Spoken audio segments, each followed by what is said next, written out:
In the beginning, before the concept of time was etched into the fabric of the universe, there was only the infinite. In that boundless expanse of light and holiness, the Creator brought forth his masterpiece, the heavenly host. Among all the shining spirits, one stood as the pinnacle of divine craftsmanship. He was named Lucifer, the morning star, the bearer of light. His beauty was not merely an attribute. It was a reflection of the Creator's own glory, full of wisdom and perfect in beauty beyond human comprehension.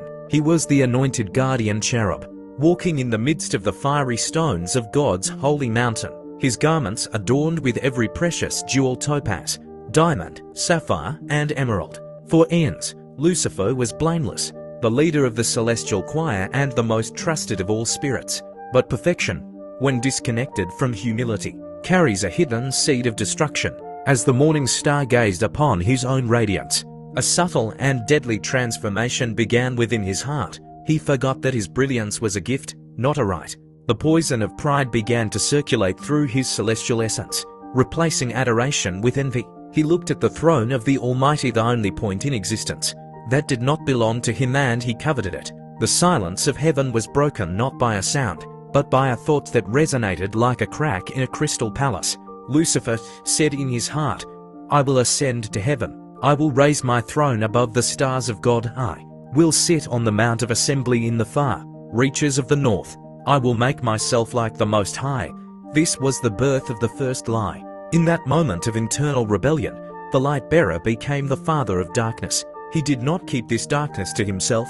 With a silver tongue, he began to move among the other angels, sowing seeds of doubt and discontent. He spoke of freedom from divine order, convincing them that they were more than just servants of the Almighty. He painted a vision of a kingdom where they would be their own masters. Slowly, the harmony of paradise began to disintegrate. A third of the heavenly host, millions of spirits who had known only love, began to feel the cold, seductive touch of rebellion. Their wings, once shimmering with sunrise colors, began to tarnish with the grey soot of treason. The tension grew until war broke out in heaven. It was a conflict across dimensions, light against shadow, truth against the original lie. Michael and his angels fought against the dragon, and the dragon and his angels fought back.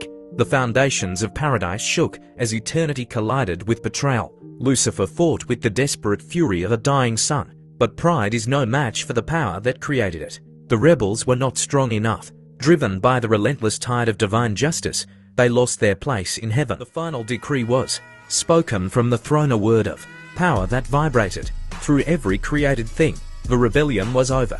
Lucifer was stripped of his titles. His gems were shattered, and his standing was erased. The heavens watched in terrifying silence as the brightest light they had ever known was cast out. Like a jagged lightning bolt cutting through the blackest night, Lucifer fell through the layers of the heavens, past newborn stars, down into the cold, dark void. How you have fallen from heaven, O morning star, son of the dawn! How you are cut down to the ground!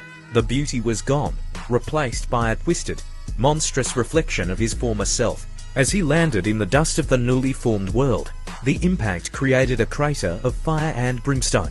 Lucifer looked at his hands and saw claws.